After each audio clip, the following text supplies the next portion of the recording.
Good morning, everyone. It's June 15th, 2026, and we are kicking off the meeting for the Committee on Community, Environment, and Economic Development. This is taking place in room 201B in the courthouse. Any members of the public who wish to testify need to fill out a blue comment card, which can be found over there.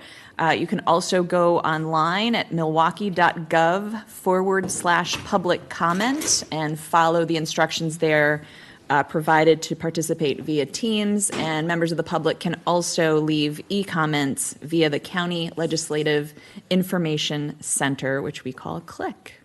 All right, let's go ahead, Madam Coordinator, and establish quorum by calling the roll. Supervisors Roundtree Jr. Present. Taylor, Here.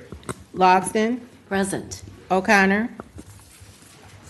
Present. Madam Chairwoman, Here. there are 5 members present, 1 appearing virtually. We have a quorum.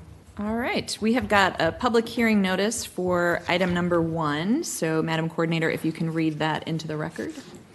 Item 1, public hearing notice of 2027 Milwaukee County Community Block Grant CDBG and Home Funds. This file is informational only unless otherwise directed by the committee. All right. And do we have someone here to speak on this? Sure. Thank you, Madam Chair. James Matthey, Housing Administrator, Housing Services, DHHS. Diane Cernas, Housing Program Manager for Home and CDBG. Thank you. Madam Coordinator, if you could you read the public notice into record for us?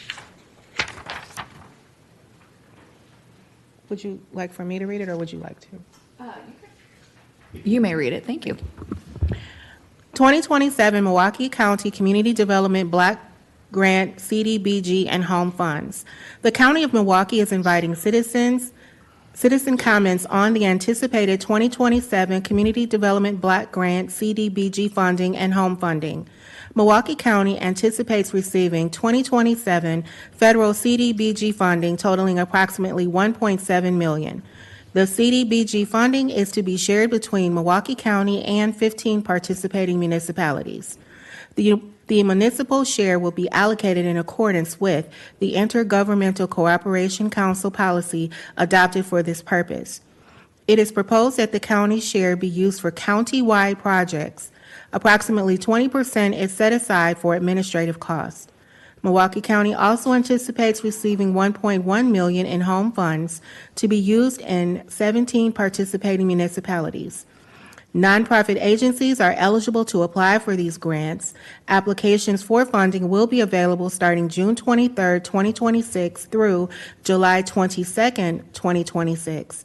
Application information is available at https://county.milwaukee.gov/en/DHHS/housing.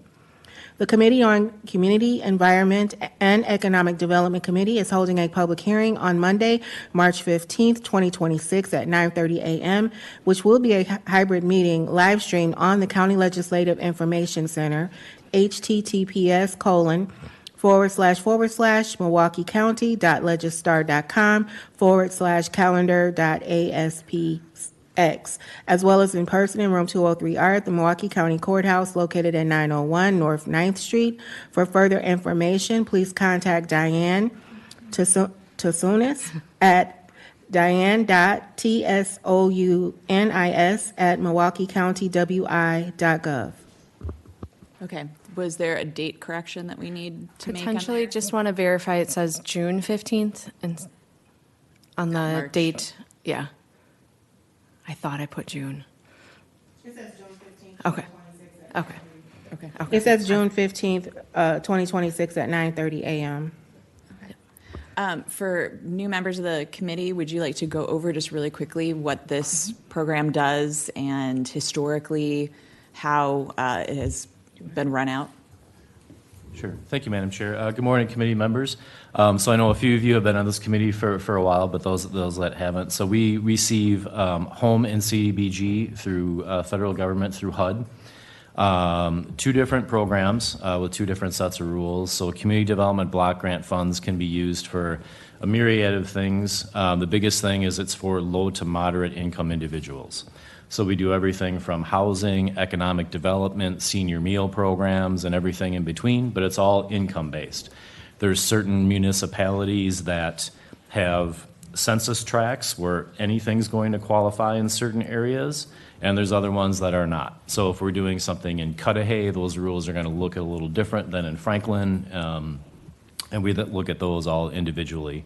We split the CDBG pot between municipalities and nonprofits. And if we're oversubscribed with nonprofits, which we are from time to time, we make that competitive and we score those applications. So we work with the ICC and all of our suburban partners. We cannot use CDBG in the city of Milwaukee or in Wauwatosa or in West Allis because those three communities receive their own block grant funds, so we operate outside those communities. We do two public hearings a year. This is the first one to see if anybody from the community has anything to say about recommendations about what we want to use the money for. We'll come back to you later on, most likely in September, for our second public hearing, where anybody who is interested in getting funding comes in. We now make this mandatory, where we didn't used to. Applicants come in, give a 2-minute presentation to you all about what they're going to be applying for.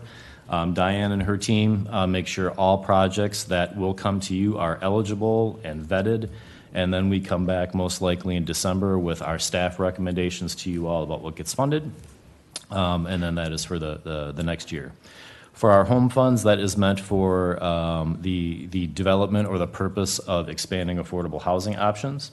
So we do everything from senior home repair to real estate development from multifamily projects, tenant-based rental assistance, those types of projects. There's a little bit of a nuance to that. We can use our home funds in Wauwatosa and West Allis, but we can't use CDBG in those communities. And for tenant-based rental assistance, the unique part is we can use tenant-based rental assistance in the city of Milwaukee. It's the only possibility we have to do that. We come back again in December with our recommendations of our split of what home money is going to look like. And I will stop there and see if there's any questions or comments. Is there a deadline for our communities to apply for the block grant? Yes, so we actually reached out to anybody who's applied in the last 3 to 5 years or so. Anybody who expresses interest will send out information. You all should receive an email shortly. My staff member was working on it. I'm like, yes, double check it, here you go. So we provide application training that is required that gives the general overview of the application process, dates, things to keep in mind, general requirements, not down to the specifics. We also offer supplemental training on what is an eligible activity, if folks have questions on that. We provide training on housing and code enforcement for the municipalities, and then we also provide some training on how to use our census tract, the HUD's website for census tract, and to look up percentages and all of that. So you should get that shortly. Application training starts today. And then this week and next week, applications will go live on the 22nd, 23rd. And then I think 22nd, because the public notice went out before we verified with the software company that we work with. So they'll be out early, if anything, which is always better than late. They're due then about a month later, giving us time to review applications for eligibility and bring that, get the report ready for our September cycle. Okay. And we get about 1.7 million to distribute. And if I'm remembering correctly, we get anywhere from like 35 to 40 applications every year, or is it a little more than that?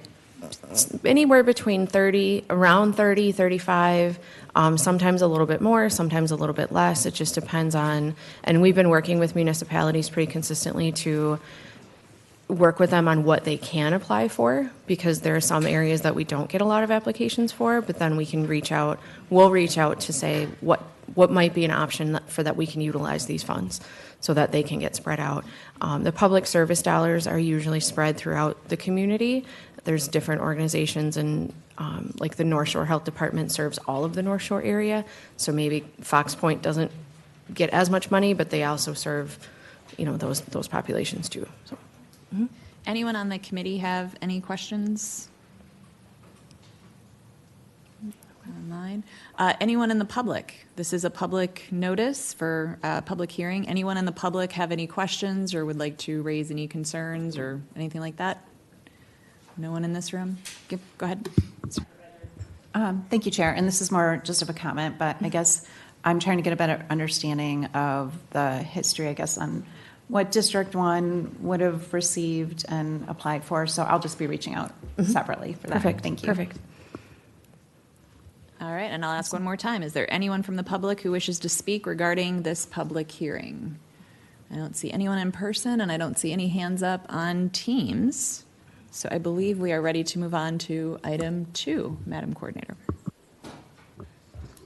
Item 2, report from the Executive Director, Department of Health and Human Services, requesting authorization to sign cooperation agreements for years 2027, 2028, and 2029, designating Milwaukee County as an urban county to receive Community Development Block Grant CDBG funds. All right. Awesome. The cooperation agreement is something that we, as mentioned in the information, we renew every 3 years. The significant difference between the prior year's cooperation agreement and this current one is we are actually putting it up for automatic renewal, which is something that I didn't know that we could do. So we found out and we're like, let's do that, which members of the ICC were very excited about just because the process of everything. The other thing that we've added in for the upcoming year, because it has been a continuous funding source for us, was Emergency Solution Grant, our ESG funding. So we received it for the very first time in 2022, didn't get it in 23, and then we've been consistently getting it 24 and 25, and then now in 26. So we added that information in there. HUD has sent out a notice that is significantly long. If you would like to read it, I'm happy to share. With the automatic renewal, it is good for 1 term. So it's good.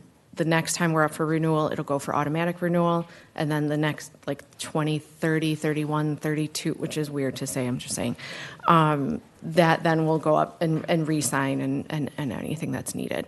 I did talk with the ICC members on last week, Monday, and they were on board with the process. They submit a participation letter, a decision letter that says, yes, we want to continue to participate. If they choose not to participate, then they send a letter to me and HUD just saying we don't want to participate. We have 1 community within Milwaukee County that does not participate, which is the Village of River Hills. And they've not been a part of the urban county for quite a while. Once that's done, then Corporation Council is reviewing the cooperation agreement just to make sure everything jives with the notice that was sent out and county everything. So they're doing a final review of all of that right now. Once that's done, then we'll send it through the county process for signatures from all of the county individuals that sign, as well as the municipalities. All right, thank you. Any questions from the committee on this? So basically, we're going to be able to approve this for 6 years with this automatic renewal? Correct. Okay. All right, this is an action item, so we do need Supervisor I'll Taylor. make a motion to adopt. All right, we have a motion to adopt. Any other comments, questions? All right, let's go ahead and call the roll, Madam Coordinator. On the motion by Supervisor Taylor that item 2 be recommended for adoption, Supervisors Roundtree Jr., Aye. Taylor, Aye. Logsdon, Aye. O'Connor. Aye. Madam Chairwoman. Aye. 5 ayes, 0 noes. The motion prevails. All right, we're moving along. We're on item number 3, if you can read that into the record. Item 3, report from the Executive Director, Department of Health and Human Services, DHHS, requesting authorization reallocate $2.5 million in home funds to increase tenant-based rental assistance, TBRA, for homeless individuals. This file was referred to this committee and to the Committee on Finance. All right, and go ahead and reintroduce yourself for anybody that's just tuning in. Great, thank you, Madam Chair. James Matthey, Housing Administrator, Housing Services, DHHS. So we're in front of you today asking for approval to reallocate $2.5 million in home funds. I'll say we're very excited to be here on this item today. This would be one of the largest homeless investments in the county's history for a single use like this for rental assistance. It is a reallocation, so this body previously approved a project quite a long time ago, I believe in 2024.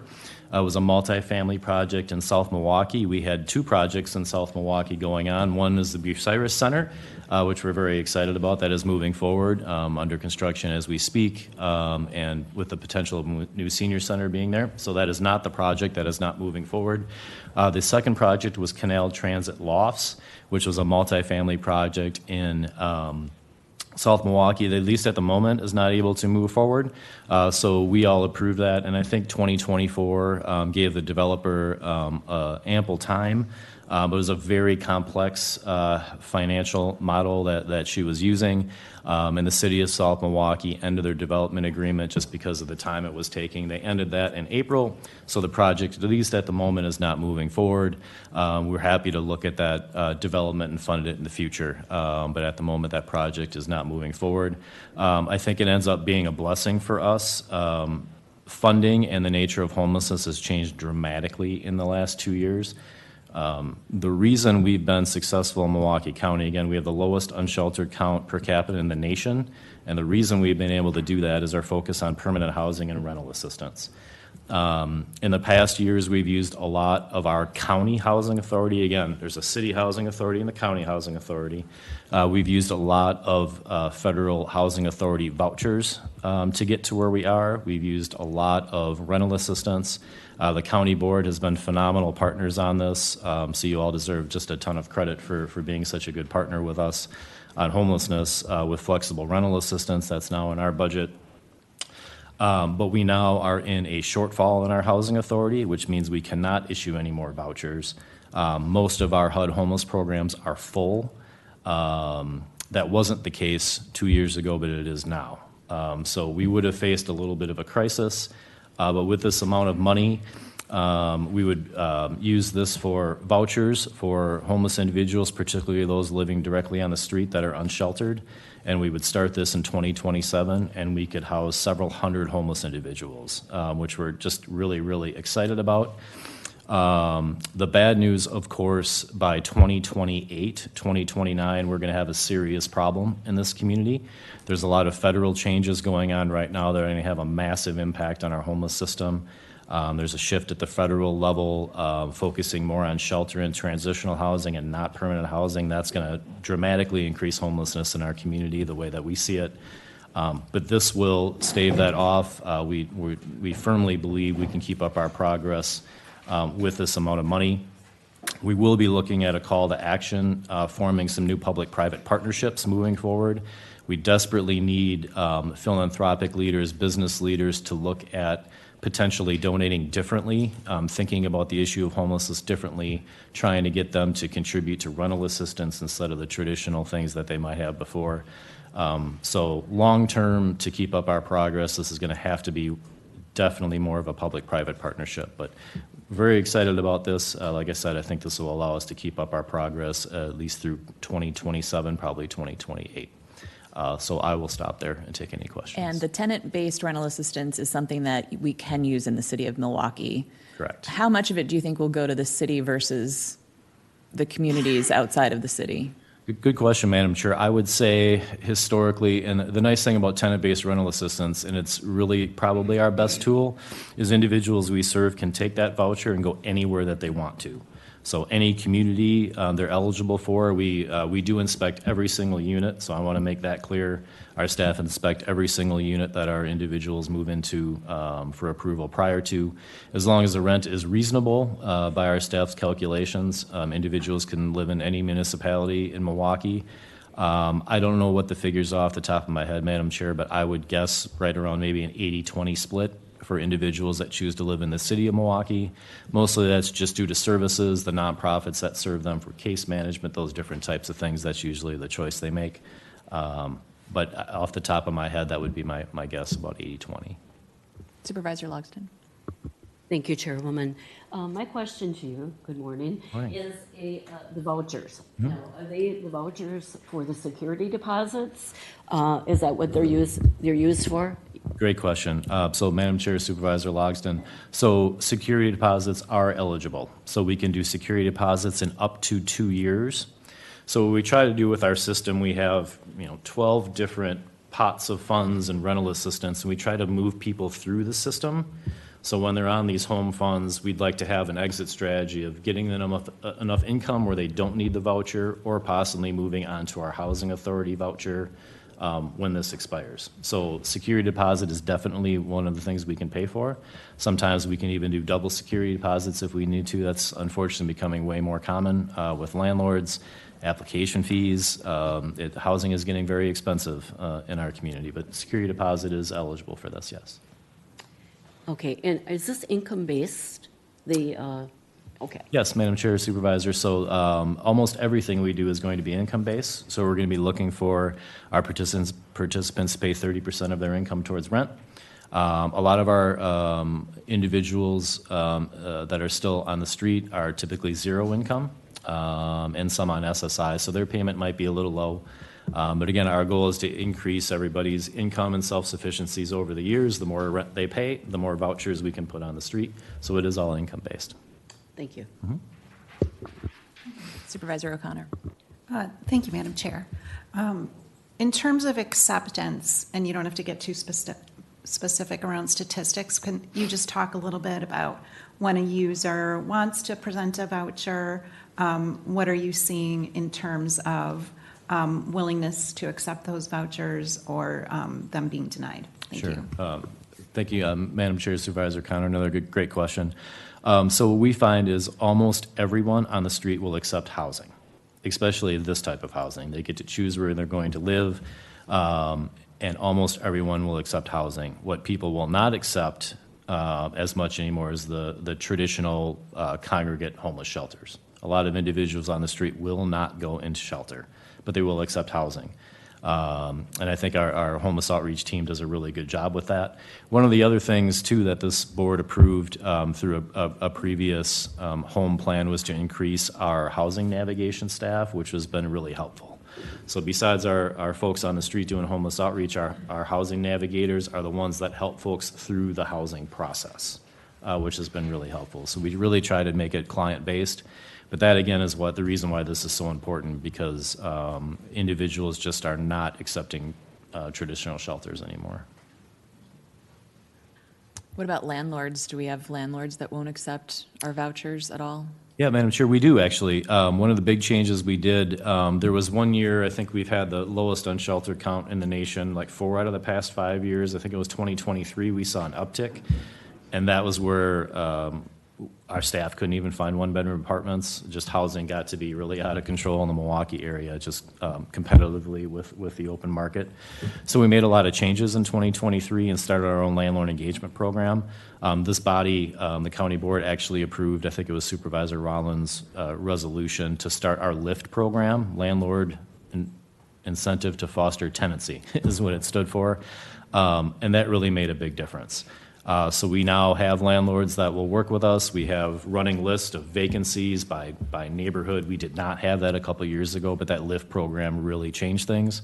We're able to really work with landlords in a different way. It's led them to waive background checks, credit checks, in a new partnership with us. So we struggled for a while, but we're doing pretty well right now being able to find landlords. Does that also cover eviction protection? Like if someone has an eviction in their past? Correct, Madam Chair. So that's part of what the LIFT program does. We have a small pot of money actually for eviction prevention. It's not very large anymore, but being able to pay back rent. We have a very small eviction rate for our homeless programs. I think it's because of the work of our staff and case managers in the community. So the goal, if an apartment doesn't work out, that we work with the landlord and do what's called a mutual lease termination, where we say, sorry, this didn't work out. We're gonna move Joe to a different apartment. We'll take care of that. And there's no eviction on our client's record. That's typically how we like to do that. There are very few evictions when these programs are run correctly. And how does someone apply? for a voucher? Good question. So these applications are generally going to go through directly our homeless outreach team. So it's very important. One of the things that we did many, many years ago, and I think it's what communities struggle with, is you have to have a really good front door for these resources, and make sure that the individuals that are verified on the street get these resources. So if it was just kind of a free-for-all, these funds might not go, again, our community with our poverty rates, everybody's in need of these vouchers. But we want to make sure that they go to individuals that are verified by our homeless outreach staff to either be outside or potentially in a homeless shelter. So the referrals are going to be run by that team and then through the coordinated entry process as a part of our homeless system. Any other questions by supervisors here? Yes, Supervisor Roundtree Jr. Thank you, Madam Chairwoman. Thank you, Director, for being here. My question is, do you all take referrals? Like, let's say, like this morning, I got an email about someone, and I was wondering if you all take referrals. Thank you. Thank you, Supervisor, for the question. What we would like everybody to do, the other change that is somewhat new this year is Housing Service is now running coordinated entry for the homeless system. We applied for that through the Continuum of Care RFP. We were successful in that. So we actually run the coordinated entry system now. So we're kind of the gatekeeper for the homeless system. But Supervisor, what we're still asking folks to do, just to keep it kind of an equal playing field, is, and this goes for anybody listening or any supervisor, we really strongly encourage folks to still call 211 as the original entry point. Those names will get sent to our team through coordinated entry, but we're really trying to just make it a fair and transparent process for who gets the resources. So we still would like everybody to at least start with 211, and those calls will get filtered to us. And then we look at a myriad of things about vulnerability, making sure there's no children on the street, all those different types of things that we make sure the most vulnerable get the resources. Any other questions? Thank you. Great. All right, so this is an action item requesting authorization to reallocate $2.5 million. Supervisor O'Connor? I'll move to adopt. Thank you. Madam Coordinator, if you can go ahead and read that in and get our votes. On the motion by Supervisor O'Connor that item 3 be recommended for adoption, Supervisors Roundtree Jr., Aye. Taylor, Aye. Logston, Aye. O'Connor, Aye. Madam Chairwoman. Aye. 5 ayes, 0 noes. The motion prevails. Thank you very much. Thank you so much. Have a good day. All right, we have a new cast of characters that will be joining us, so let's go ahead and read number 4 into the record. Item 4, from the Director of the Department of Facilities Management, DAS FMD, requesting acknowledgement of the 2025 Compliance Maintenance Annual Report, CMAR, which identifies actions being taken to maintain the county's sanitary sewer system in compliance with state statutes and regulations. All right, please introduce yourselves. Good morning, Madam Chair and Supervisors. My name is Eli Ramirez, Civil Engineer with Milwaukee County. And my name is Tony Robb. I'm the Director of Architecture, Engineering, and Environmental Services. Yeah, so this action item recommends that the County Board and the County Executive to review and adopt the attached resolution. Acknowledging your review of the 2025 Compliance Maintenance Annual Report, also known as CMAR, which confirms that the county is taking required actions to maintain its sanitary sewer collection system in compliance with applicable state statutes, regulations, and permit requirements. Milwaukee County is required to submit an annual CMAR report to the Wisconsin Department of Natural Resources, the DNR, pursuant to the Wisconsin Pollutant Discharge Elimination System, WPDES, permit for satellite sewage collection systems and the requirements of Wisconsin Administrative Code, Chapter NR 208. To maintain the sanitary sewer collection system in compliance with permit requirements, county staff conduct manhole and pipe inspections annually and rehabilitate assets as needed.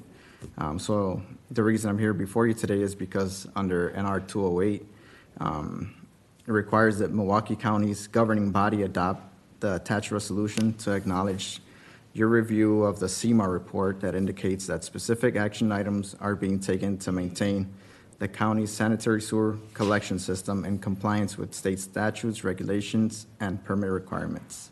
Happy to answer any questions. Thank you. All right, anyone on the committee have questions? Yes, Supervisor O'Connor and then Supervisor Logsdon. Thank you, Chairwoman.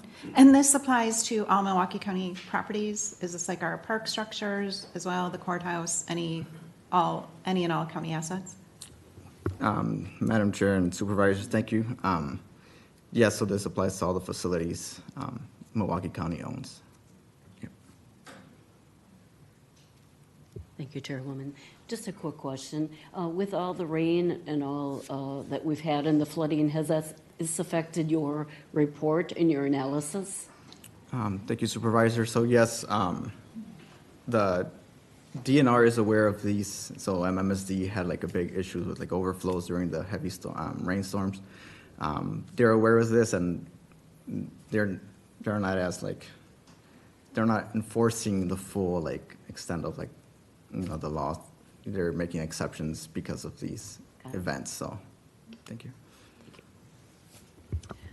Anyone online have a question? I do have a question real quick, and then I'll go back over to Supervisor O'Connor. Was there anything in this report, I went through and read it, but it's almost like a foreign language to me. So is there anything in this report that stands out that we should be aware of? Is there anything that is drastically different from reports the last couple years that we should be aware of? Thank you, Madam Chair. So compared to other years, we did have one sanitary sewer overflow, which was identified at the Franklin by the Rock area. So once the county was notified, we sent a crew out to clear the roots, which was the cause of the overflow. So it was clogged with roots, but then it was cleared and then it's operating as it should. That's the only difference compared to other years. Supervisor O'Connor, did you have a follow-up? Thank you, Chairman. I was just going to move to adopt. Any other comments, questions? I don't see any. So, Madam Coordinator, if you would like to call the roll on the motion, please. On the motion by Supervisor O'Connor that item 4 be recommended for adoption, Supervisors Roundtree Jr., Aye. Taylor, Aye. Logsdon, Aye. O'Connor. Aye. Madam Chairwoman, Aye. 5 ayes, 0 noes. The motion prevails. Thank you very much. You did a nice job. And the cast revolves again.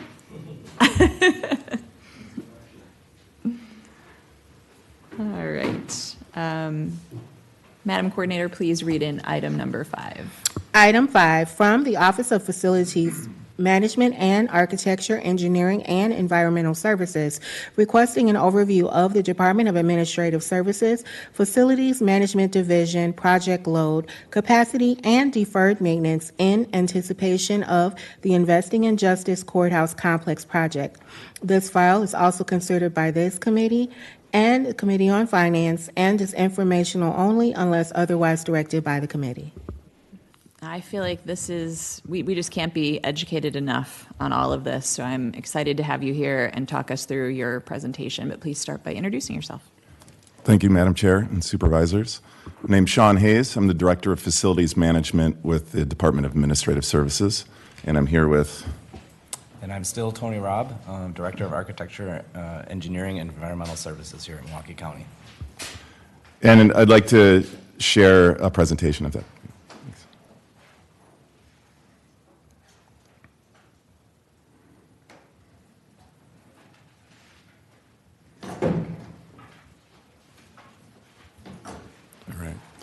So what we're here to talk about today is informational report on the impacts of the Investing in Justice Criminal Courthouse project on the county's deferred maintenance and our ability to deliver projects. A little background, 2026 Budget Amendment 5 asked this question: how does the IJCC project impact deferred maintenance and our ability to deliver projects? Last month, we were here, the Director of Capital Finance was here talking at a high level about capital financing related to this project. Last year, I came to the board to talk about the deferred maintenance at our senior centers and Willoway facilities. And 2 years ago, I came to the board to talk about our architecture and engineering team's ability to deliver the capital program. kind of a little background. The core questions that we want to address in this presentation is how will the IJCC project impact deferred maintenance? How will it impact the services that we deliver at the county? And how it will impact our ability to deliver projects? And this is all filtered through a lens of facilities management. So this is coming from my wheelhouse. So I want to start by saying the IJCC project addresses the single biggest deferred maintenance issue in the county by replacing the safety building and making major improvements to the courthouse complex. But it doesn't fix all the problems, right? It doesn't fix park buildings, the CRC, the zoo, senior centers. So I'm going to talk about deferred maintenance, and I'm going to talk kind of two hypothetical scenarios of funding the IJCC project. One is funding the IJCC project on top of a standard load of capital projects, and another is funding the IJCC project with a significant reduction in capital projects. So as many of you know, as most people here know, deferred maintenance in the county is nothing new. It's been reported in outlets like the Policy Forum. I came here last year, I presented that graph showing the deferred maintenance at our senior centers in Willow Ways. We have internal data. There's a lot of information pointing to it. Last year, over $100 million in capital requests weren't funded. And this is a typical year over year. There's way more requests than are actually funded, right? So what have we been doing as a county because of this deferred maintenance? We've been getting really serious in divesting property. Over the last 10 plus years, we've gotten rid of 3 million plus square feet of buildings from city campus, behavior health. So to put that in perspective, all the buildings that my team manages in facilities management is about 3 million square feet. So that's the courthouse, CJF, safety building, COGS, medical examiner, Vel Phillips, senior centers, all of that is about 3 million square feet. We've gotten rid of that much footprint in the last 10 years. We've also gotten really smart leveraging one-time investments and targeting capital. So with the ARPA program, we tripled our capital investments during the ARPA program. And we've also made major investments in some of our key facilities, right? We just replaced COGS, and we're in the process of moving people into the FSPM building. So we've done a lot of work, but we still have needs, right? So, I mentioned last year we had $100 million in capital requests that weren't funded. And all the departments that make capital requests, that's in our mind when we're putting together our capital budgets of how do we get stuff above the line. And this is just kind of a little hypothetical scenario of where I might want to address a whole HVAC system at a facility and touch everything there. But that project we might start to do the math in our head, and that project might be too big, and we might think it falls below the line. So we'll target the highest need piece of that. So maybe we replace the boiler, but we're not addressing controls and cooling and other issues. And so one of the 5 components is addressed, and the other part of the system is deferred. And I think last week, anyone who was in the board meetings felt the heat. We addressed some issues, but then other issues pop up. So that shows up as deferred maintenance, right? All of the stuff that we don't do, there's more failures. There are things that are past its useful life. Emergencies pop up. We're stuck in this mode of reactive. We're reacting to hot rooms or issues. This graph on the right highlights all the work orders for the last several years in our facility management group. And we track if it's a reactive versus proactive type of repair. A world-class facility, the ratio of preventative maintenance to all work orders is in the order of 85%. That means 85% of the work orders they're doing are before something fails. Greasing bearings, changing things out, making sure that it doesn't fail. At Milwaukee County, my team right now, we're at 10%. So that means 90% of the things that we're doing are emergencies, are reacting to hot rooms. That's more expensive. Now I've got to send my staff to work on keeping a room cool instead of doing that preventative maintenance that extends the life of facilities. So, on top of complaints, there's facility disruption. Sometimes we're temporarily shutting down facilities. Sometimes we're closing facilities altogether as we work through at the McGovern Senior Center. And then there's the intangible costs of what does it do to morale, productivity, attracting and retaining employees. I've been at the county a long time, and I've been in a lot of our facilities, and there's a lot of places our staff work that haven't been looked at or touched in 40, 50 years. And what does that do for the people who work there every day? So to just highlight a kind of good example of this, in fall 24, the emergency generator at criminal justice facility failed. It's a critical facility. Emergency generation's absolutely critical. We had to quickly mobilize a rental unit. We shipped off our generator for repairs, and we paid for this rental for months as the equipment was getting fixed. It ended up costing over $500,000 in just the rental, $100,000 in the repair. So if $600,000 unplanned costs hits my operating budget, it impacts us. We could have spent this in predictive, preventative maintenance. Instead, it's just a whole of reaction. So going to those two scenarios I talked about, the capital holiday idea of funding IJCC and then significantly reducing the rest of the capital program, what does that do? Well, far fewer projects at parks, far fewer at zoos, senior centers, more risk at those buildings that we aren't looking at, right? More risk of failure, of issues. Cost is going to go up, shifts costs into operating budgets. The total cost of ownership goes up. Now I'm not able to check this equipment proactively. Maybe it's failing faster than if we would have been putting the right preventive maintenance on it.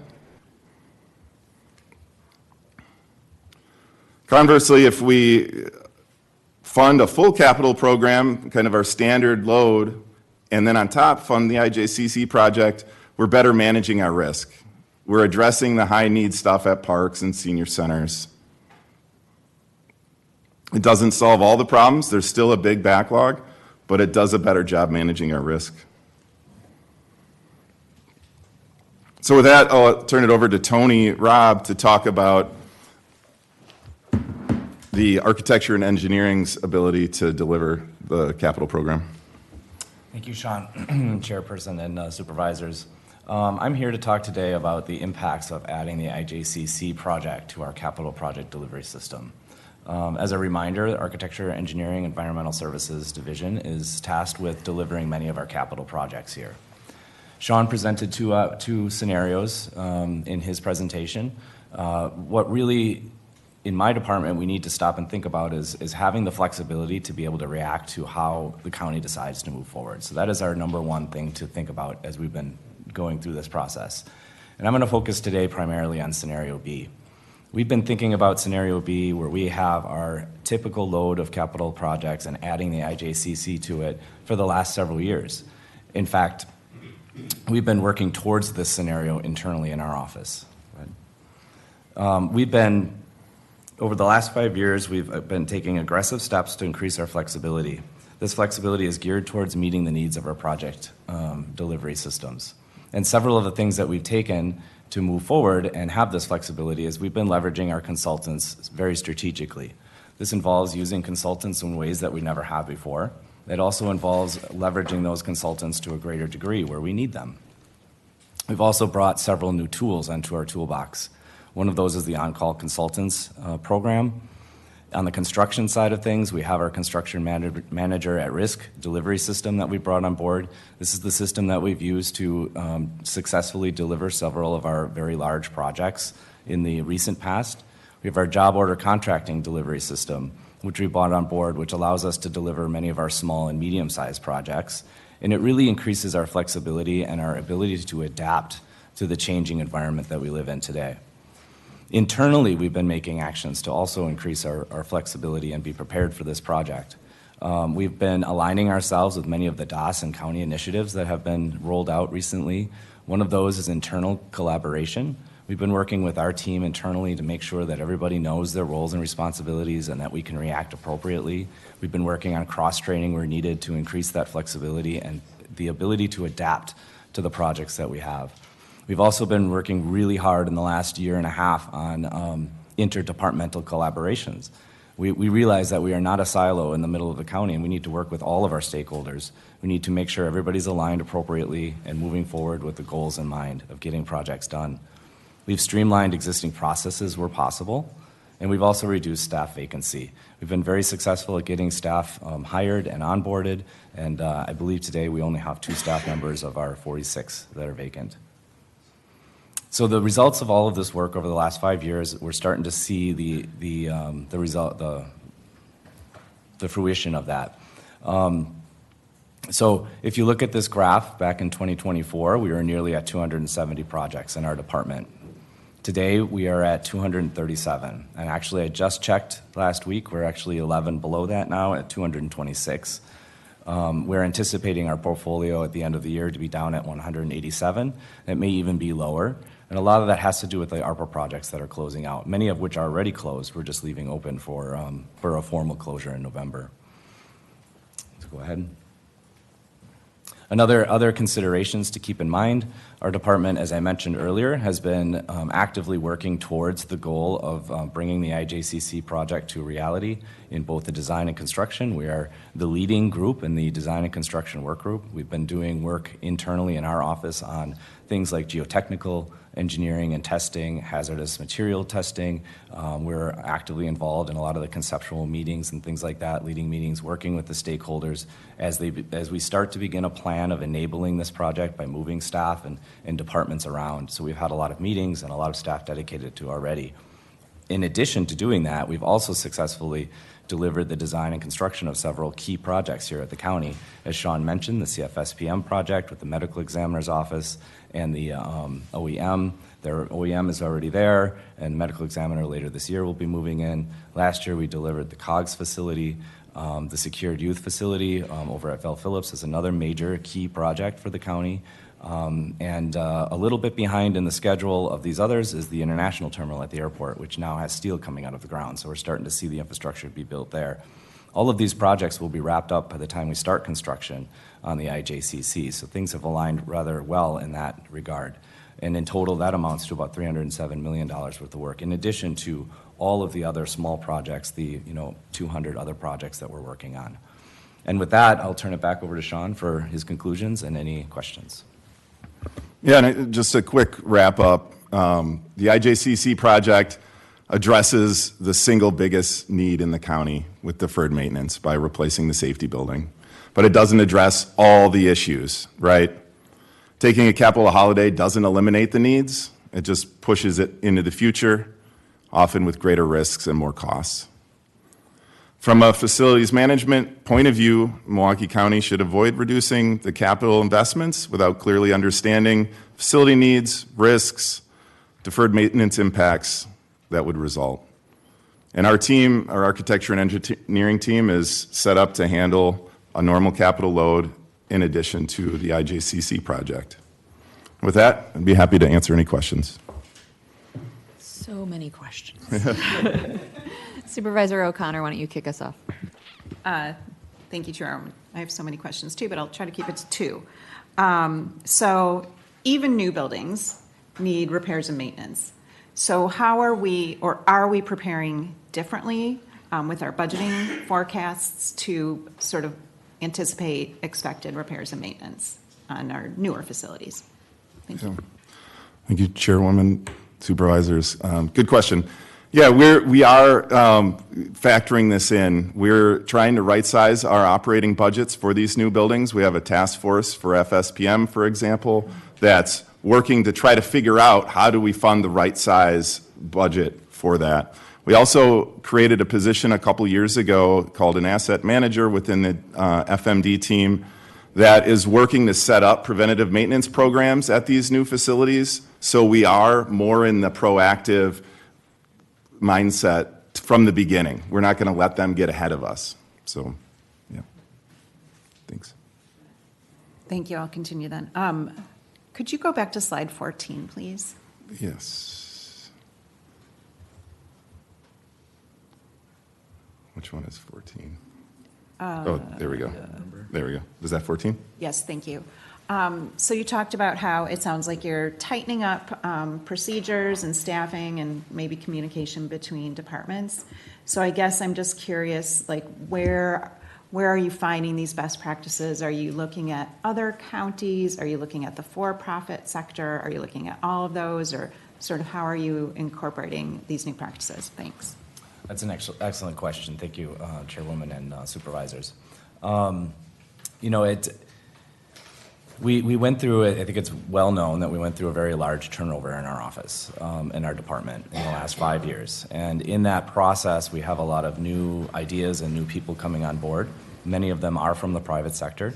So there's a lot of people who are thinking along the lines of delivering projects and, thinking of the departments that we're serving as clients and things like that. So there's definitely a flavor change within the office that we've gone through. In terms of specific procedures, the job order contracting was, I think Sean's predecessor had brought that one on board, something that he had used previously. In fact, maybe 2 predecessors ago, it's very well used in the federal government and the Postal Service specifically, and it's now been adopted by Milwaukee Public Schools and a few other entities around. So that's an example of where we've been able to do that. Internally, we've really just focused on trying to create the connectivities that are needed to work together as a team. The engine, as everybody working in the same direction, just works better. We have a lot more departmental meetings. We're really focused on our supervisors and trying to make sure that everybody has the support that they need to be successful. Interdepartmentally, we've set up alignment meetings where we work with the comptroller. It's every other week. We talk about stepping hurdles in our way, how we can help each other to get to where we need, and make sure we have that alignment between the financials of the project and the actual success of the project itself, and really listening to each other. So, we are definitely pulling information from the outside world and bringing those ideas forward and trying to study and come up with the best system. Other supervisors on the committee have questions? All right, I have just a couple. What is the standard load of capital improvements per year, money-wise? That's a good question. Thank you, Chairwoman. I was just going to say, go back to that. Yeah, and this chart shows the orange color shows the funded capital projects per year. And this is a mix between, this is all capital projects, including highways, which our team doesn't handle the highway projects, and other groups. And so I would say ours is roughly $50 million a year on average. And do you know how many projects that usually entails? It varies. I would say, Tony, you can. It's a really challenging question. One CFSPM project is the equivalent of multiple years. As Sean pointed out, one of the scenarios that we've kind of found ourselves revolving in is that you have departments who are requesting their greatest need, the one piece of asset that must be replaced today. So that's going to be a smaller dollar figure than if we went through and replaced the entire system or an entire building and took care of all the deferred maintenance at once. And what that does is it creates a lot of little projects, and a lot of little projects eats up a lot more time than one large project in its own kind of way, because they all have the same infrastructure being repeated over and over again. So it's a challenging question because Some years we have a lot of very small projects, some years we have a few larger projects, and in the last 4 years, we've actually had a lot of the smaller projects with the big project.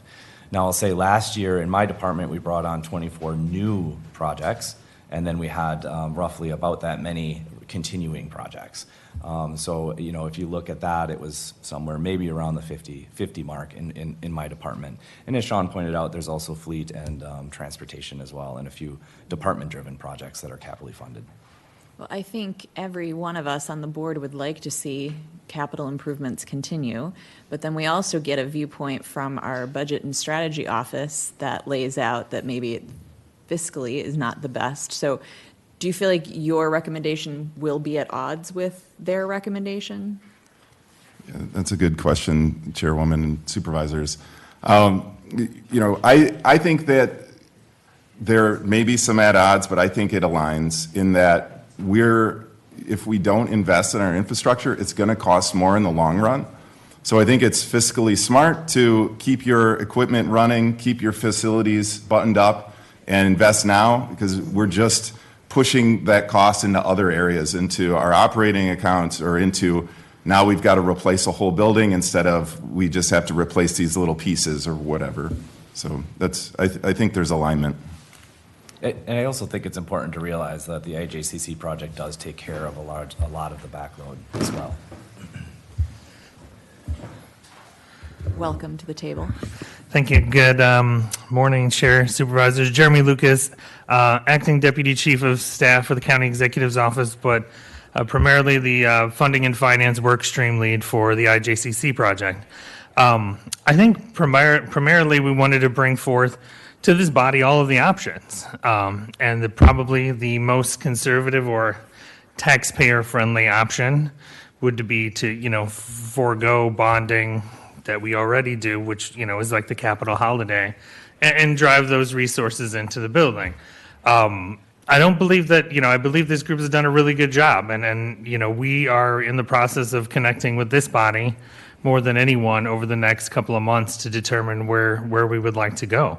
I think this is a very fair point that the team made. The rest of our assets are not going to just put themselves on pause and refuse to require investment over time. So, I don't believe that it's at odds, and the reason that we are bringing this forth, we want to bring forth the whole spectrum for discussion and debate. And the team brings up valid policy points for moving forward, even to the point of these gaps here, are we funding appropriately? We have a bonding cap policy self-imposed by this body.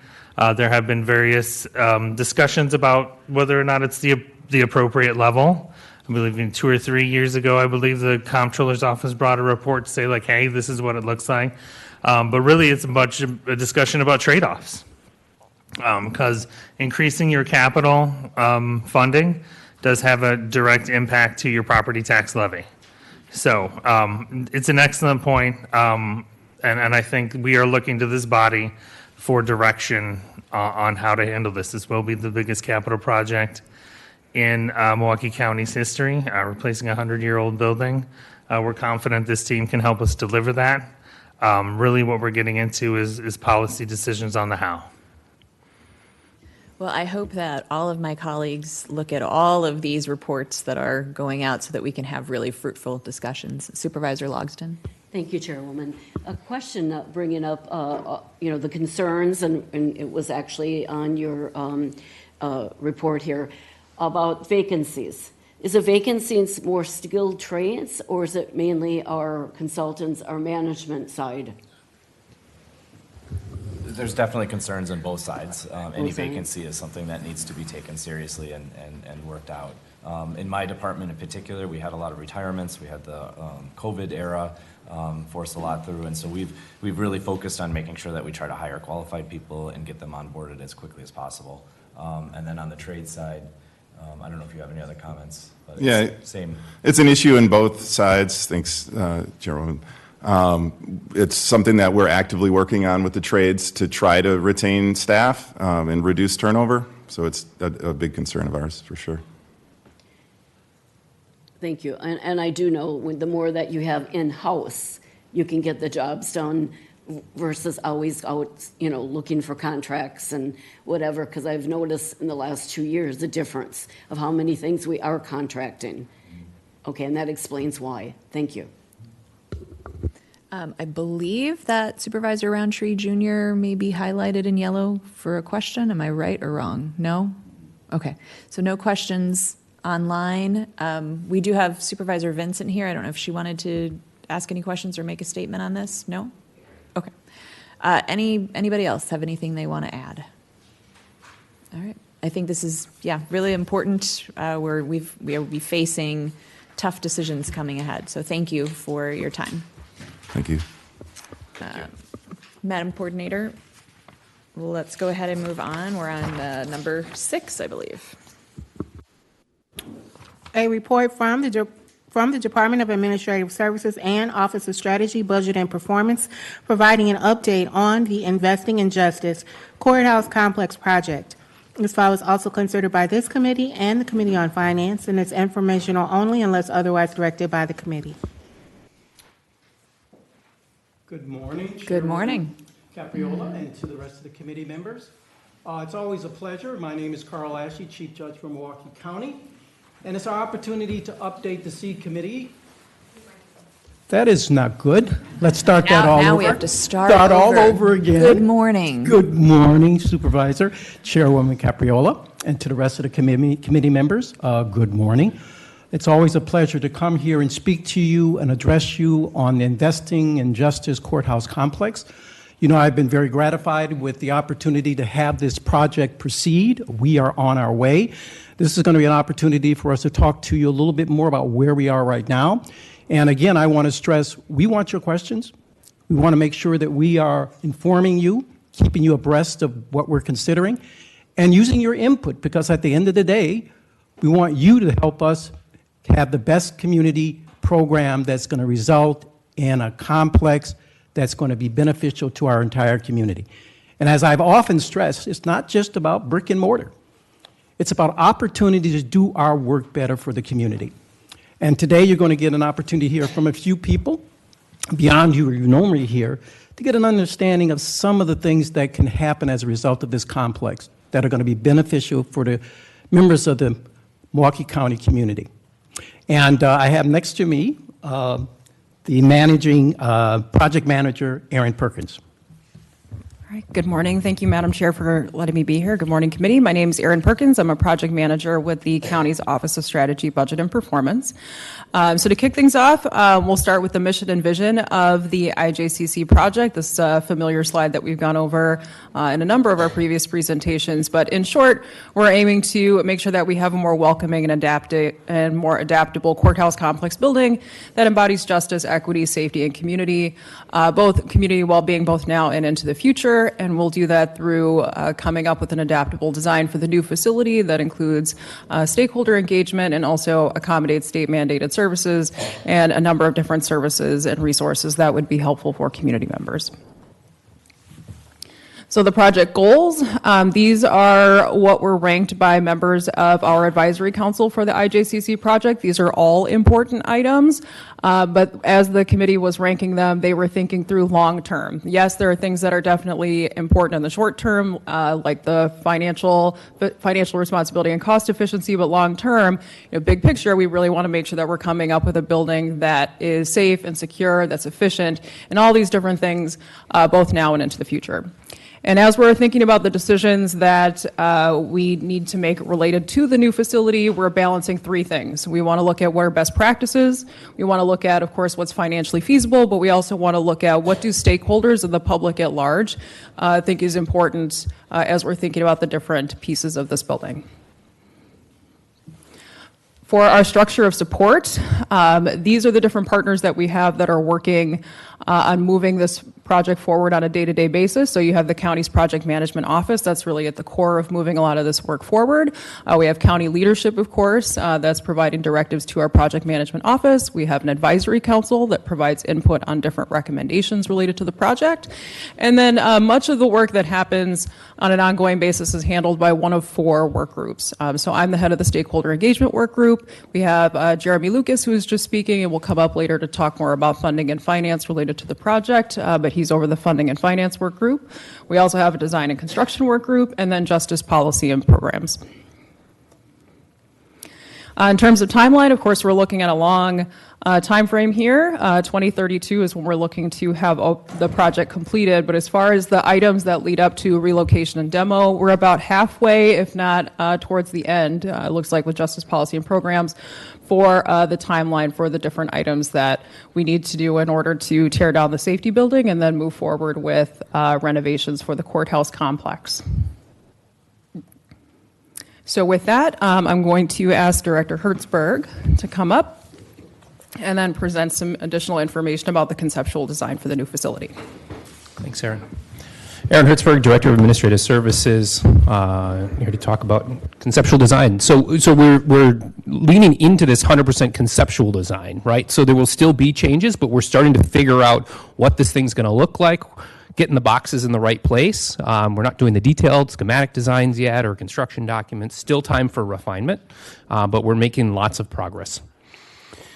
We've asked our consultants for really two big work products. One is design plans and to help us prepare for the Investing in Justice Courthouse Complex project in and of itself, which is very focused on replacing the public safety building and all the associated infrastructure related to that, everything that needs to happen for that project to move forward. We've also asked them to look at the future of this campus so that we can make smart decisions when we're moving people around temporarily. Can we design the space in such a way that we can leverage it for the long term? So we've also asked them to look further out, another 10 years from the project, for what we're calling that master plan phase, right? And so when we start to get into the funding conversation, we've got some good debate that started today, some May cycle, some June cycle. We'll bring it all together in July for bigger conversations on that end. What we're really focused on is the scope for the IJCC. We will have additional master plan elements we won't achieve as part of this budget and this project, but at least we know where we're trying to strive towards.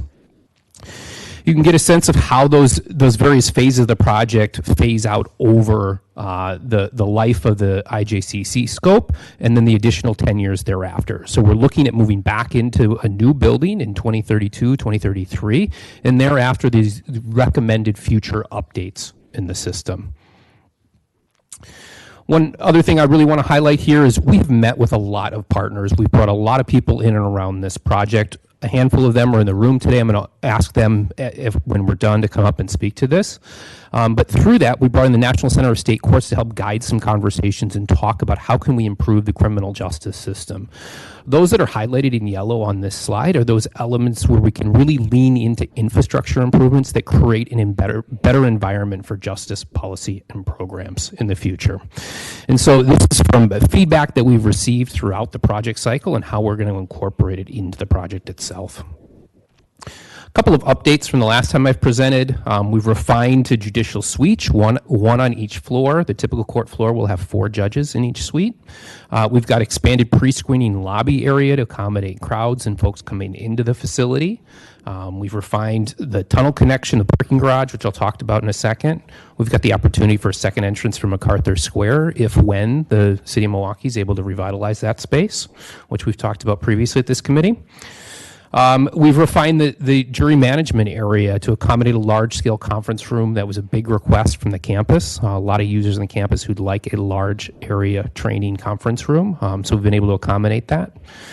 We've done refinements to include a central utility plant. We've talked a little bit about that in the past, but the idea is to have all of our energy systems in the new building to feed out to the rest of the campus. That's something we'd phase into over time and think there's good cost efficiency and some environmental benefits to that as well.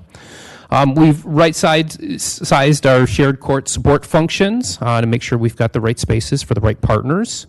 And then all exciting things like improving the loading dock and waste management areas of the building.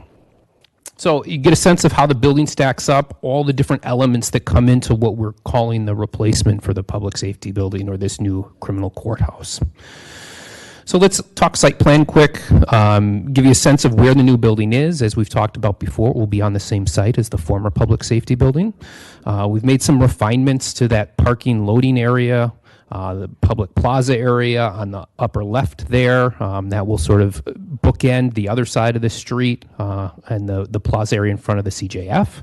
And then we've moved a location for an entrance from MacArthur Square, both underground and the potential in the future for above ground if when MacArthur Square is reopened by the city of Milwaukee. Internal circulation, we're planning for the same Skybridge system that we have today. We'll actually be building a new Skybridge to connect what will be the third floor of the new courthouse across to the criminal justice facility and across to the first floor of the historic courthouse. We will have underground parking access both to the historic courthouse and directly into the new facility. We've moved that a little bit further west than what you're seeing in this picture. You can get a sense here of what that first floor starts to look like. Those areas in yellow are public circulation areas, public amenities like restrooms and elevators and things like that. To the top of the building is where we have jury management. Those gray areas are shared support functions. In the lower right is a grab and go and lunch area. And then there are 2 courtrooms, traffic court and a large sort of oversized ceremonial courtroom for large-scale things that need to occur. Behind those blue boxes, or excuse me, in the middle of those 2 blue boxes is red, an area of red. That is the in-custody transport, which will be secure, no longer accessed through public hallways. And to the north of that, in that light blue shade, are the judicial suite, sort of back of house jury management. This here, you can get a sense of how those floors start to stack up on top of each other. We've talked through this before, but feel free to jump in if you've got questions. Looking at the ground floor, this is with all those labels there, you can start to get a good sense of how things lay out. Again, there'll be continued refinement. We've gotten some feedback recently about access, sort of separating access for pretrial services from jury management a little bit better. So we've got some ideas that our designers are working on. But you get a sense, we're talking small refinements at this phase. We've got a pretty good idea of what this whole thing is going to look like. The 5th floor, this is our problem-solving court floor. You can see there we've got 4 problem-solving courtrooms. Again, in red, we've got the in-custody resident transport that is separated from everything else, done through elevators directly in that area, so no transport into public areas, which was a huge thing we were focused on for the building. Because you're on the 5th floor, you're starting to see the roof line shrink a little bit, so you can see the green roofs on the exterior of the lower floor there. We've got some options we're going to be looking at for this one, which I'll show you in a second here. This is our standard court floor, 4 courtrooms per floor on levels 6 through 9 of the building. And then the light blue line there is the back of house, as I was saying, where you've got jury deliberation rooms, you've got judicial chambers back in that area, so general public is not back in that area. And in the foreground in the yellow, or at the lower part of the screen, is the public access area. You'll note with each courtroom, there's also attorney-client meeting rooms. There's some victim-witness waiting rooms. We've talked about resizing some of that to make sure we've got the right footprint, but again, refinement within the existing plan here. Some updated renderings here. This is looking north towards the building and the existing courthouse, or the historic courthouse. Looking across from where the Public Museum currently sits, across MacArthur Square, you get a sense of all that glass, taking advantage of the natural light coming from the south most of the year. This is from the corner of 9th and State. You get a sense of the other side of the building. That's the north side of the building there. You can see the new Skyway system. It will still be a 2-layer Skyway system. Public transport on that top level, which is the 3rd floor of the new building. 2nd level will be secure transport. You get a good look there on the glass just to the left of the Skyway. That's the main entrance to the building. You can see some of the interiors once you come inside that main entrance. I'll highlight the sculpture thing there on the left in a second. This is the interior of the lobby of that building. Again, lots of natural light from the south. Looking out to the right there is MacArthur Square.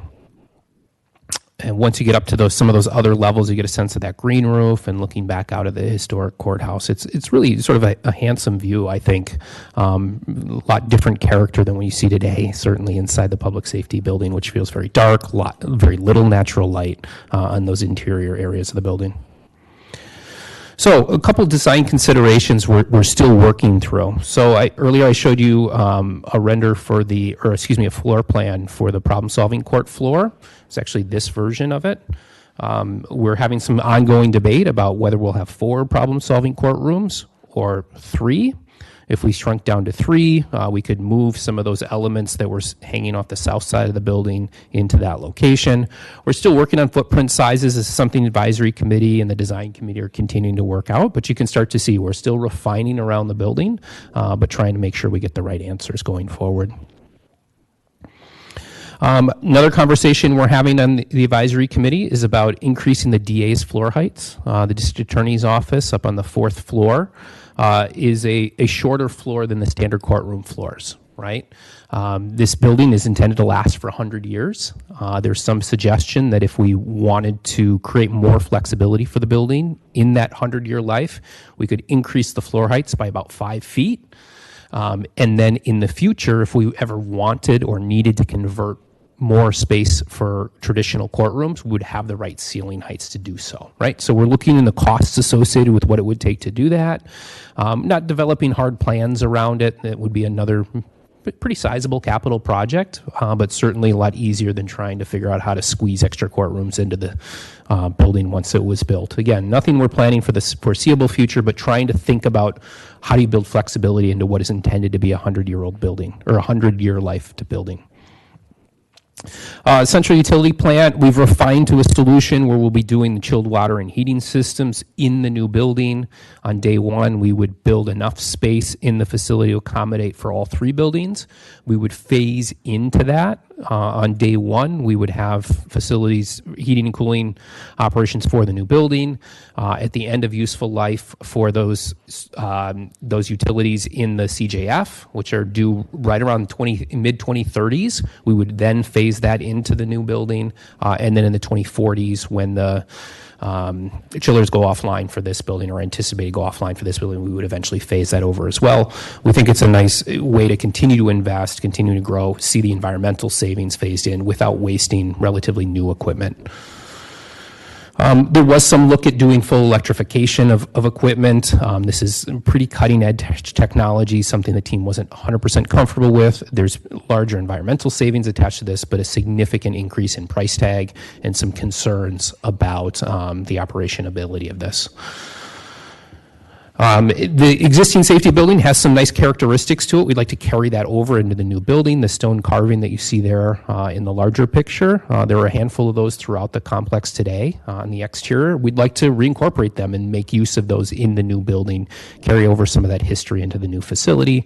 Also thinking about some of the nice bronze light fixtures and interior stonework, carrying some of those same elements over into the new building, carrying forward the 100-year history of the existing public safety building into the new facility as nice design elements. And with that, I'm going to turn over to stakeholder engagement. All right, thank you, Director Hertzberg. So just updates related to the stakeholder engagement work group. In the coming months, we'll continue to do outreach and education. Of course, with a project this long, we're bound to have turnover. We've already had turnover, so we want to make sure that as we have new judges, for example, and new county supervisors, that we are sharing information about the IJCC project, coordinating tours for them, and making sure that they're on the same page about the IJCC project. We're also continuing to do presentations or roadshows, as well as tours of the courthouse complex so that people are aware of the need of this project.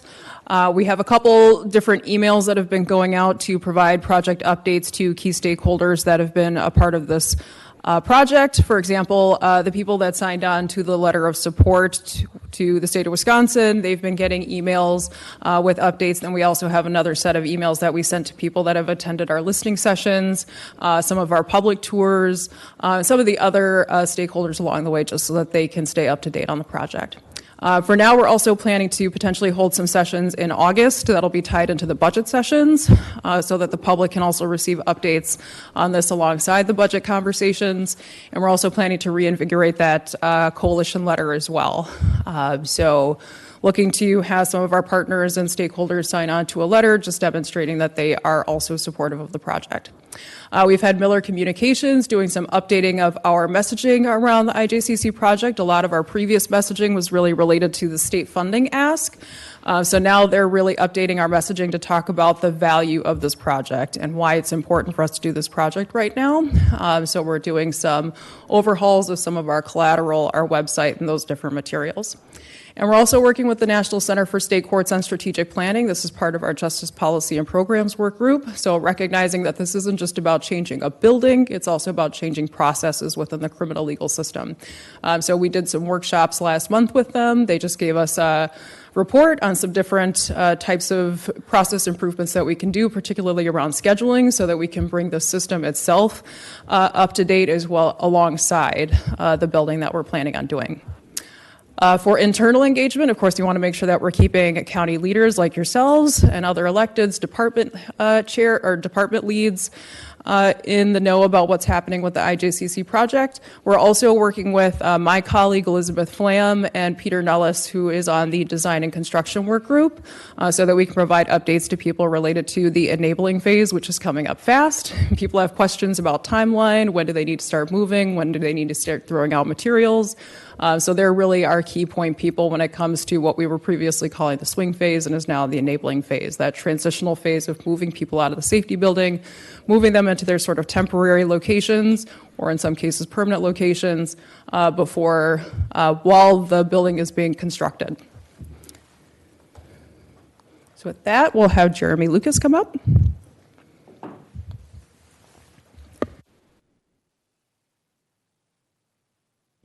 Morning, Chair, members of the committee. Jeremy Lucas, Funding and Finance Work Group Lead for the IJCC project.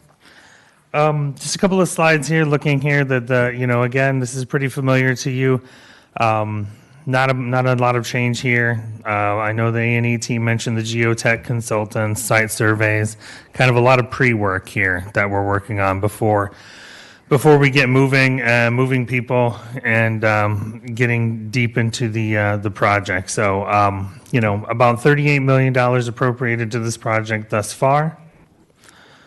One of the items that ended up coming to the finance committee that did not make it to this group was the first in the series of 3 reports, the budget, debt, and project oversight report, which is the first one in our set of 3. You just heard the June file 26490, and then we will be following this up in July with the kind of the broader report on what we're building and then how we're going to fund it. Just a couple of key points that we wanted to bring forth, knowing that the capital finance report didn't come specifically to this committee, but that is that, property tax levy limits are a thing.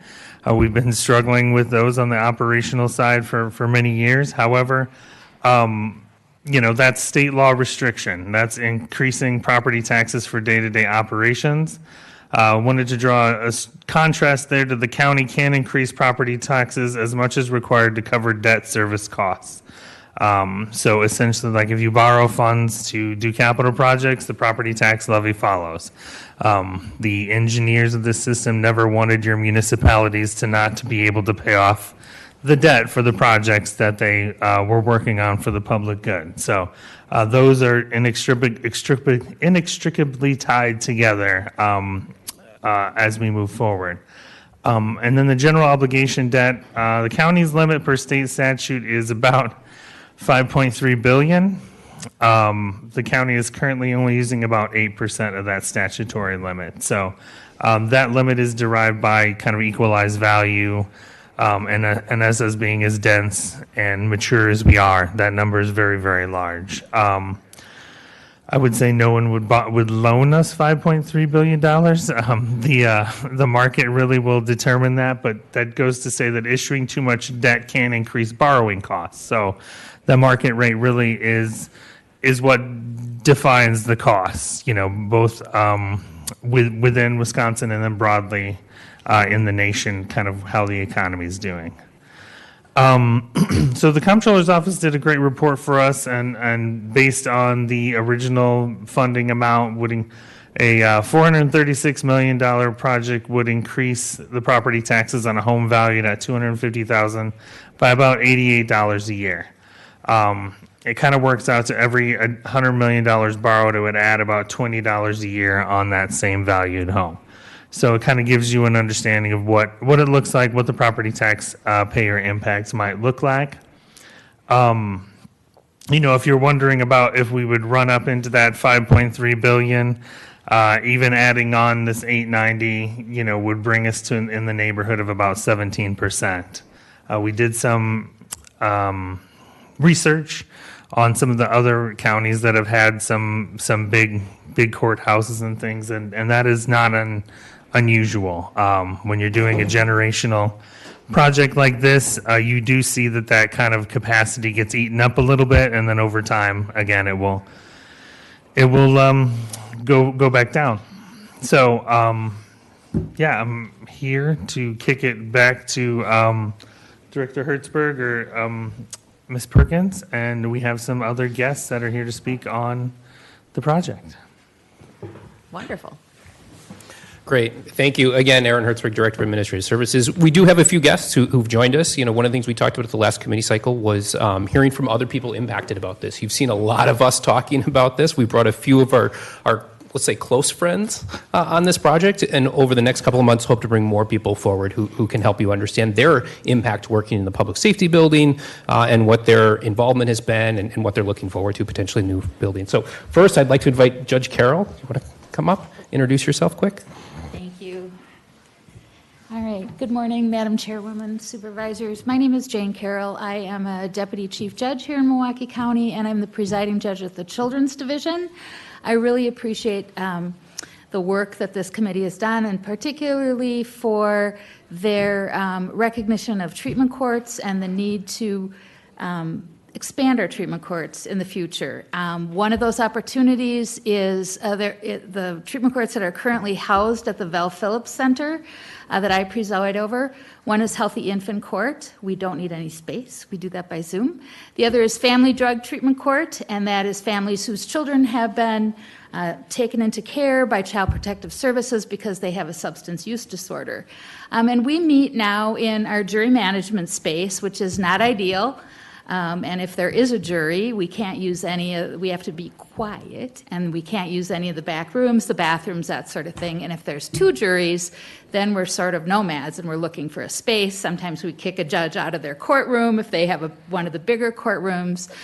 So we're able to make do with our space, but I would love for Family Drug Treatment Court from the Children's Division to come and be heard in one of these spaces that's being constructed for that specific purpose. We meet one afternoon a week. We right now have about 41 participants, parents, 89 children that we serve. We'd like to expand that. Ideally, we're at about 50. So that is why I'm here, and I'd love to answer any questions that you have about that. I appreciate you coming here. Thank you. I do have a quick Oh, question. yeah. It really doesn't have anything to do with IJCC, but something you just said, the Family Drug Treatment Court. Yes. It's for children that are addicted or children of people who are addicted? The parents. The parents participate in the program. Of our 41 parents, 89 children are in out-of-home care. So, yes, no, not the children, Thank you. just the parents. Okay. That would be a bigger issue if you had that many children addicted. They do come to court, though. The ones that are reunified with their parents, they come, they run around. It's great. Great. To see. Thank you. All right, thank you. Thanks, Judge Carroll. And I'll note, Friday afternoon late, I got an email out to all of you talking about the project. And one of the things I highlighted in there was great data points about the cost savings associated with what we generally call problem-solving courts in the context of this project. Treatment court is one of those aspects that we want to continue to make investments in because we know it saves our community and our county money. So with that, next I want to invite up Jessica Strand, who's the Director of Victim Witness Services for the DA's office.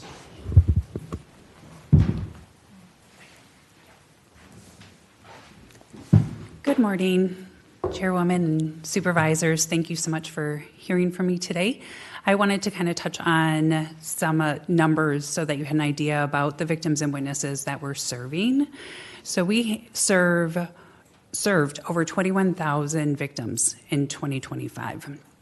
Part of that is that we had 7,000 escorts. So we had 7,000 individuals coming in to the doors of the courthouse complex, whether it was for charging conferences or for court, sometimes multiple times for multiple court hearings. And so having the respite, the victim respite spaces on each floor would be a huge improvement to what we currently have. We are hoping to refine the size and work with the design team to do that.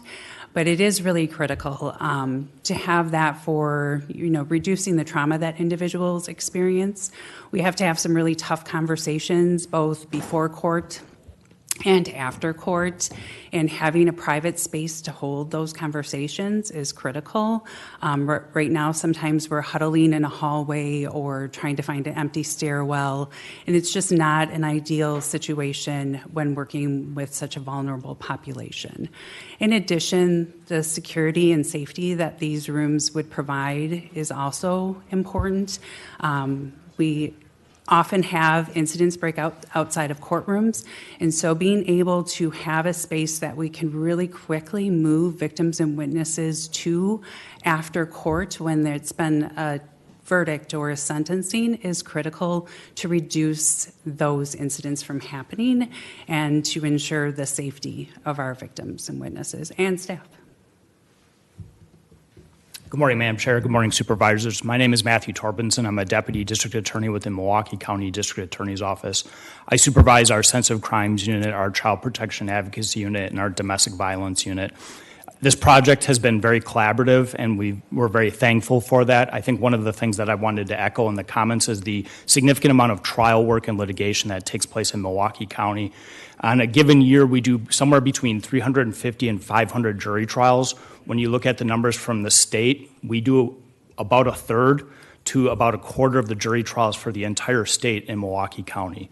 So not only are we servicing a number of victims and families and witnesses, but we have on any one of these floors, there is a good chance that all 4 of those courtrooms on any given week are going to be in trial, meaning we're going to have 4 different victims' families that we have to serve on each one of those floors. So I want to just thank the supervisors. I want to thank all of you for the collaboration on this project. It's been a tremendous collaboration and work, and we've felt heard through every stage of the proceedings, but we do tremendous work, and we serve a lot of individuals in this courthouse complex. Thank you very much. Thank you.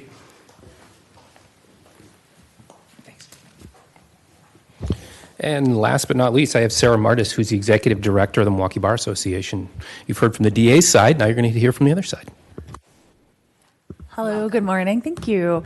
My name is Sarah Martis. I'm the Executive Director of the Milwaukee Bar Association, the largest voluntary bar association in the state, representing a little over 2,000 members of the legal community. That includes private practitioners, nonprofit attorneys, government attorneys, judges, kind of everybody. So I'm also grateful for the collaboration that we've been able to have. I have been involved, and so the bar has been involved in this project, I think, for going on 2 years now. We've been involved with the strategic planning on the ground floor with the National Center of State Courts. I was maybe just a month or so ago was in another meeting. We were able to have Aaron come and present to our courts committee, which is made up of judges and lawyers from across different practice areas, to see kind of what you saw today and be able to give feedback on those things for the people that are actually doing it. We've had one of the things I've said and that they've heard me on is that I can't represent all of the lawyers in Milwaukee. So we have pulled together various of our bench bar committees across different practice areas, and they've had conversations. The National Center for State Courts actually held listening sessions with them, which has trickled into this project. There's so much that we hear from different attorneys from different practice areas. So it depends on if you're a family law attorney versus somebody who's in, civil litigation or in probate. And so I think the 3 themes that I wanted to focus on, why I think this is so important, is efficiency, safety, and dignity for all involved. So one of the things is that for safety, the secure transport, we've talked a little bit about the secure transport, the hallways, that's very important for all involved right now. We've got, judges, lawyers, family members, people, adversarial parties all in the hallway together. That's not great for anybody. It also requires more security, which is an efficiency issue as well. So that's more bailiffs that have to be staffed, have to be paid. The secure transport hallways can help reduce that. Judges being able to have their own hallways to get in and out. I've had judges who sat on my board tell me, I had a particularly difficult case today, and as I left the building, I heard the family of the person I just sentenced in the hallway, and they were very unhappy, and I was scared, and I went right back into my chambers because I needed to leave in the same way that they were leaving. And so to not have something like that. Also in dignity, we talked about the private meeting rooms a little bit, for victims, also for people that are just getting maybe not the result they wanted from a trial, that need to, or for themselves or for a loved one, that need a place to decompress before they have to, walk out in the hallways and face the world and kind of carry on with themselves. One thing I hear too from some of our attorneys are the garbage can meetings. That's where they meet with their clients because there's no place for them to meet. They have to congregate around garbage cans, which it's not confidential, clearly. It's also from a dignity aspect, nobody's feeling great about having some of the most important details of their lives discussed over a trash can. And it's not great for the attorneys either. I think they probably would like to be able to present and speak in a place where they can speak a little bit more freely. Another thing with dignity, and it kind of goes to the secure transport, is that if jurors are in the same hallway where perhaps an in-custody defendant is being transported and they're still in their prison attire, that can skew how they're viewing that person when they're in the trial, and potentially could lead to mistrial, which is not good for anybody. And as far as resources, I think Aaron talked a little bit too about some of the wraparound services that support people. I think one of the important things that we've talked about in some of the community engagement pieces is that this would not be just a place where judgment is passed and your life changes or doesn't change, but that it's building is seen as a resource, a place where you can come to get help, whether it be proactive help or help, depending on what the decision that you have had made in the building is, that they can support you through carrying that out well, or whether it's services when people are returning to the community so that we can have the best result. Do you have any questions for me? Anyone on the committee have questions? We appreciate you coming here. Absolutely. Thank you. Yeah. We've completed our presentation, but happy to take any questions. Supervisor O'Connor. Thank you, Chairman. Thank you for those presentations, and this is more of a comment. I have expressed my apprehensions, particularly around, the debt service that Milwaukee will face on this significant project. So I really appreciate everyone that came and took time to give these kind of stakeholder testimonies. That's the kind of thing that we've heard of, anecdotally, but to really hear it directly from the impacted groups is very helpful. So I appreciate your coordination of that, and I appreciate the time that everyone took to very thoughtfully present that testimony. Thank you. Thank you for that, and we'll try to continue to do that. We'll also, Mr. Lucas explained it, but we had the May report, we've had the June report talking about the facilities perspective. In July, we hope to bring all that together. And one of the other things that we're starting to look at and want to be able to share with you is what our debt capacity looks like relative to other communities, right? And I think there's what we're going to find, I think, is that even taking this step, we're not out of line with what other communities are doing, particularly when they're making a large investment like this. And Supervisor, I want to thank you for your comments, because it's extraordinarily important that you hear the voices beyond just the committee members and the people working on it, but what the community thinks. And there's been a lot of outreach, and it's reflective in the statement. I appreciate all my colleagues who came in today. They have a lot to do, but this is really, really important. And to the emphasis on just making sure people come to this courthouse, the new one, and feel like they're doing a service for our community, but do it in a way where they are protected, supported, and encouraged to have other people come. Because one of the things we have, if a juror sees something, that spreads. And we want to encourage people to take part in the system. So I appreciate your comments. Anyone else have a comment or question? Supervisor Taylor, you're so quiet today. It's uncharacteristic. Well, Madam Chair, that PowerPoint, I think it took 2 hours to go over last Friday, so I've been through all this. This is deja vu, and I'm going to hear it all again on Thursday, so I'm just, yeah. And Supervisor Taylor, we do appreciate your involvement on the advisory committee. Thank you so much. But you shouldn't have woke me up. But I've had said to the committee over and over again, the task force, that what Supervisor O'Connor just referred to, we need to hear that a lot more, like a lot more. And I still have not received that letter that we sent the state with the 170 some, that was never sent. I asked for that before. Apologies. It has been presented previously as part of a government affairs report. I can send you the link and make sure you have a copy of it. I apologize. All right. Thank you very much. Appreciate it. Oh, did you have something? Go ahead. I just wanted to add, all this does not go unnoticed. We know what you're doing. We know the work you're putting in this. From the worrying about the private corridors for the judges, all the stuff that we have here. I've never really been to the courts and the safety building, so I don't know if they mimic what we have here. But wow, all this early thoughtfulness is great. Thank you. Thank you. Thank you very much. All right, that brings us to item number 7, Madam Coordinator. Item 7, from the Director, Economic Development, Department of Administrative Services, providing an informational report regarding Milwaukee County property sales. This file is informational only unless otherwise directed by the committee.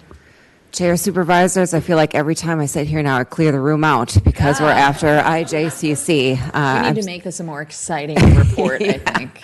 I'm Celia Benton, Director of Economic Development and Real Estate Services. Hello, Chairwoman, committee members. Emily Straff, Project Manager with Economic Development and Real Estate Services, here to present an update on Milwaukee County's property inventory year to date. We have a total of 4 active listings. The home on Leroy in St. Francis that was previously listed closed last Friday. So currently we have just 1 vacant commercial lot actively listed in West Dallas. The RFP for the 2 Cudahy lots is being reviewed on a rolling basis with the next deadline being in July. The other RFP under active listings is for the old medical examiner's building. There is a total of 16 properties that are under not yet listed. We just got the appraisals back for the ones that are vacant and are preparing to list those. There is 1 outlot that we acquired that is considered remnant and not marketable, so we'll be offering that to the neighbor adjacent to it. And the other 5 properties we are in the process of having vacated and cleaned out prior to listing. Year to date, we have closed on 8 properties. The most recent closings were ones where we sold the property back to the prior owner because they were able to come up with the funds to pay the back taxes, interest, penalties, and our administrative costs. So those situations are win-win for the county and homeowner and city because we get our taxes paid, the homeowner gets to stay in their home, and the city has someone living there to care for the home. That is all I have. So thank you for your time and happy to answer any questions. Supervisor Taylor. Thank you, Madam Chair. Can you send me the address of, that remnant property, what the neighbors' homes are, so I just can figure out where that is exactly? Yes, I will email that to you. I was curious to where that is. Thank you. Any other questions from the committee? All right, thank you very much. Thank you. All right, Madam Coordinator, can you please read item 8 into the record? Item 8, from the Director, Office of Economic Inclusion, Department of Administrative Services, providing an informational report regarding participation and departmental waivers of Milwaukee County's Targeted Business Enterprise Program and federally funded projects relative to disadvantaged business enterprises and airport concession disadvantaged business enterprises. This file is also considered by this committee and the Committee on Transportation and Transit, where at their meeting of June 10th, 2026, this file was discussed with no action taken. Good morning. Good morning, Madam Chair. Good morning, Supervisors. Lamont Robinson, Director of the Office of Economic Inclusion, here this morning to share small business participation information for the month of March and for the first 3 months of 2026.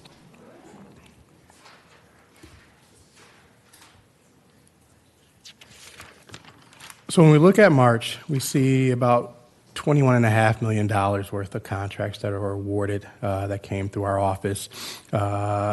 Just over $3.6 million was deemed eligible for small business participation, and contracts held by those small businesses was just over $3 million, which equates to about 82.33% of those eligible contract dollars and 14.03% of total contract dollars awarded for the month of March. Here we'll show the breakdown of how that $3 million was allocated for the month of March. Again, we see a large share of that going to small businesses, and at the end I'll kind of speak to that just a little bit. So when we look at the first 3 months of 2026, we show just under $8 million that was awarded to small businesses. About 6.2 again awarded to small businesses, with the remainder divvied up between minority groups. So before I close, I just want to talk about that 6.2 million that we're seeing in small businesses. I believe that this is what we're kind of going to see going forward, just because of the changing in programming and not necessarily having the access to those unique identifiers of minority groups or women-owned businesses. So I don't want people to, I want the understanding to kind of know that this is kind of a culmination of where these programs are going. And so it's definitely going to be more challenging to sift out or get access to those minority groups going forward.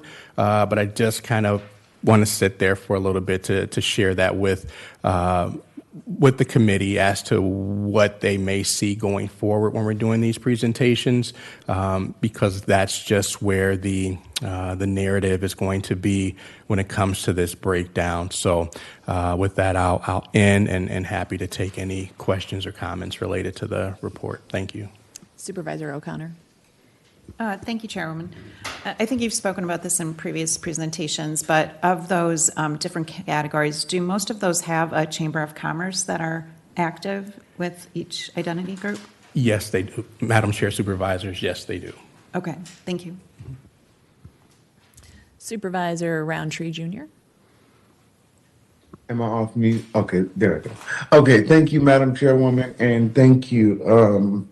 I was, so what I'm going to ask, so I hear you saying that, it's going to look a little different, but what would be the barrier to still classifying these groups? Because all other small businesses, I'm not sure what that fully means. But my question is, why would it have to look different? Wouldn't we still be able to identify women-owned, Native-owned, Hispanic-owned, Black-owned, and Asian-owned businesses without having to break any laws or anything? Wouldn't we still be able to identify them instead of lumping them all together into all other small businesses?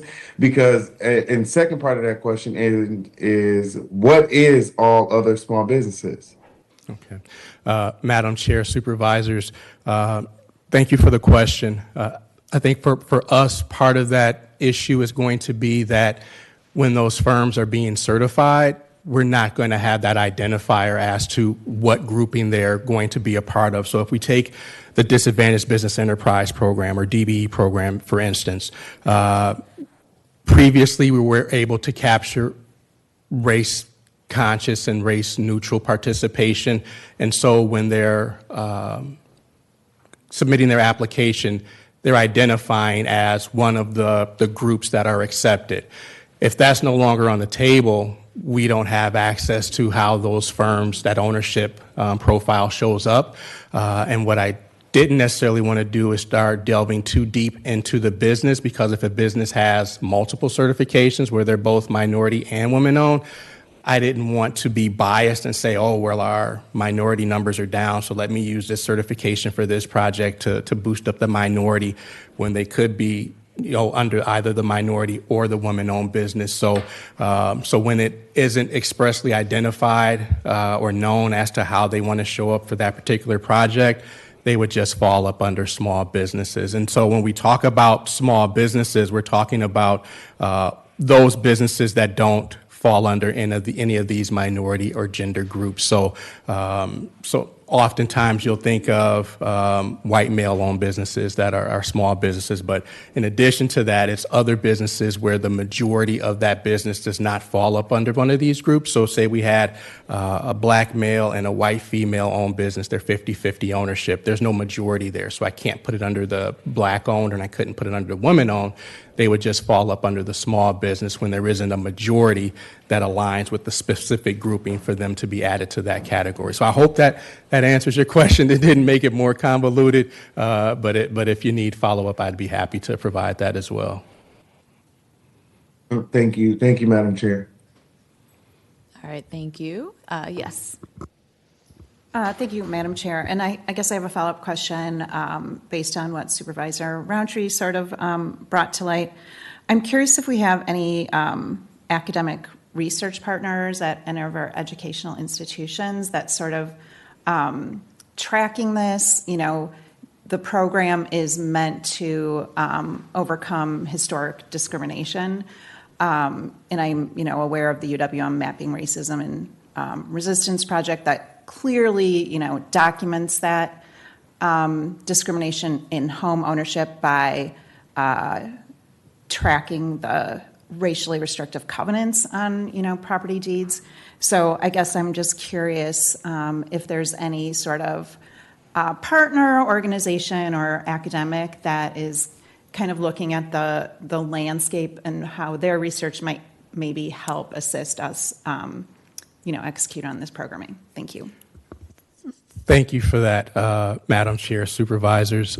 I think there's been a litany of different partners that have been involved. And as we're kind of going through this process and understanding what this new normal is, I think we're still trying to get there. So I think at this point, a lot of it is just really still trying to figure out, okay, what's the baseline here? What's that number that we can say, okay, this is what we're good with, and now going forward, we can kind of see where things are trending. So those conversations are being had, but I think at this point, they're, you know, with some of these changes still just being like 8 to 9 months in the making, it seems like a long time, but in reality, it isn't.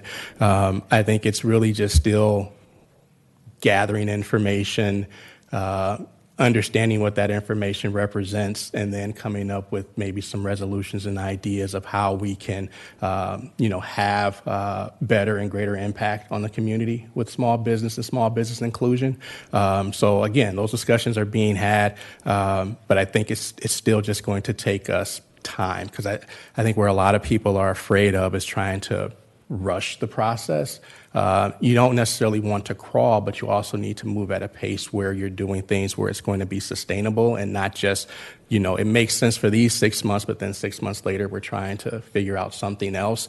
But it's also not living in fear also. So it's also taking what you understand of these changes, what they mean, having those conversations with Corp Counsel and other, you know, advisors and things like that that are going through the same thing that we are, and figuring out, okay, what makes the most sense? And so I think for a while there was that operation in fear, because you didn't want to put the program and other opportunities in jeopardy. So you're basically being as safe as possible. And I'm not saying you're not going to be safe going forward, but I think there's also the ability to be a little bit more aggressive and intentional with some of the things that come out of the contract opportunities for Milwaukee County. So we're still trying to get to that space, but I know it exists. We just have to figure out how to get there.